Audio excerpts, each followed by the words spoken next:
So changing topics a bit, moving away from the lawsuits and the charges and all this kind of stuff. It looks like my all-time favorite wrestler, the Nature Boy Ric Flair, is going to be getting his own movie. I grew up watching, as I said yesterday, in the days of Bruno and Ivan Koloff and WWF.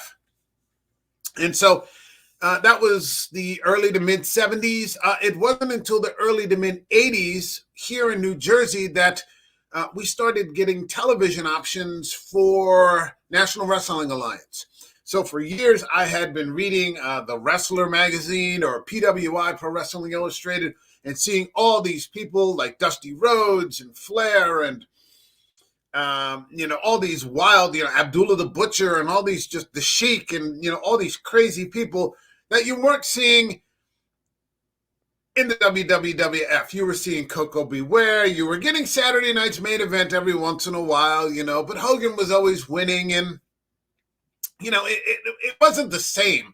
The tone itself wasn't the same. And then somewhere around the early 80s, we started to get access to that. And I saw the Nature Boy Ric Flair and the Four Horsemen, which at that time was Flair, Tully, Arn, and Ole Anderson. We started to see Barry Windham, Manny Fernandez, Nikita Koloff, along with Ivan Koloff, Pressure Khrushchev,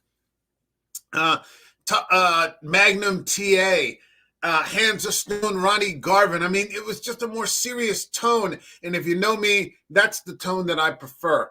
And that followed, when I saw Ric Flair, it was like nothing I had ever seen before.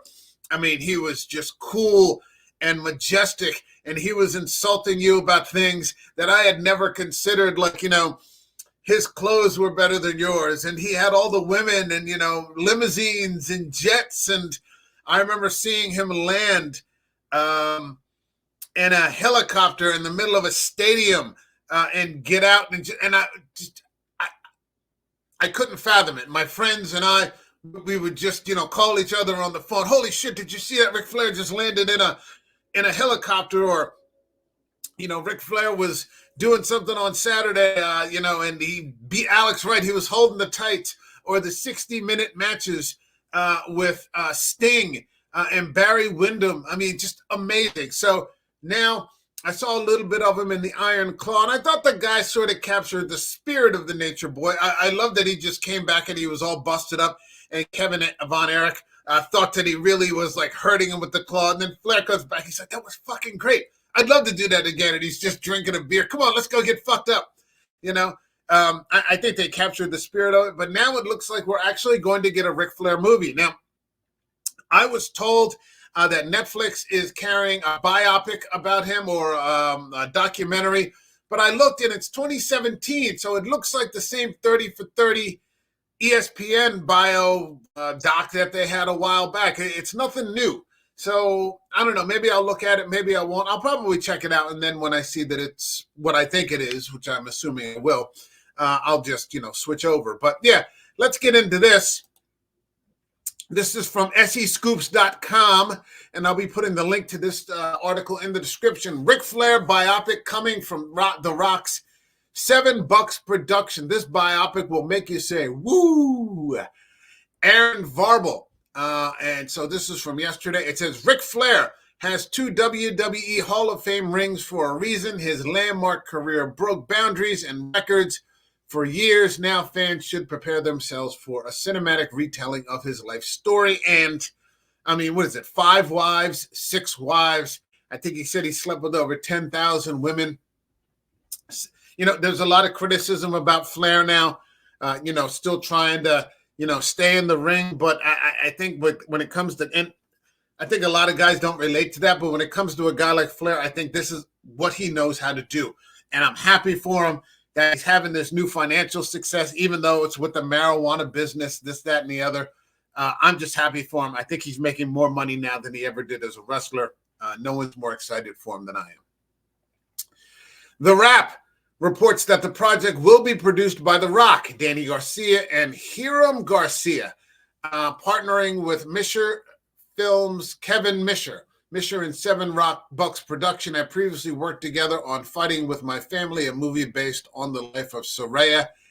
also known as WWE's Paige. I did not see that. The yet-to-be-named Ric Flair biopic will see the Nature Boy's story told in a new way on the silver screen.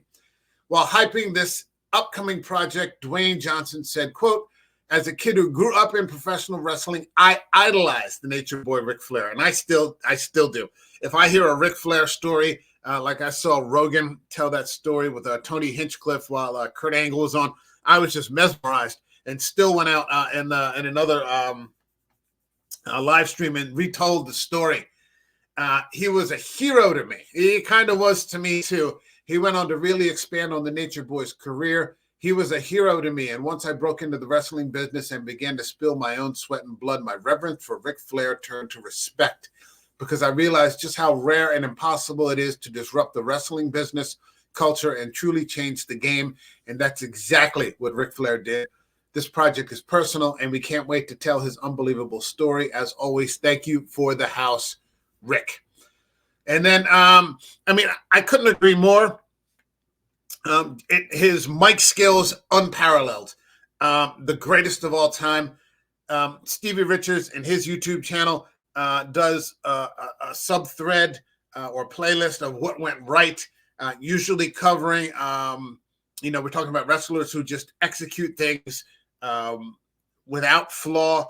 And his usual examples for that are the Hitman Bret Hart, another favorite of mine, and then a second absolute favorite of mine, Kurt Hennig, Mr. Perfect, and then, of course, the Nature Boy, Ric Flair.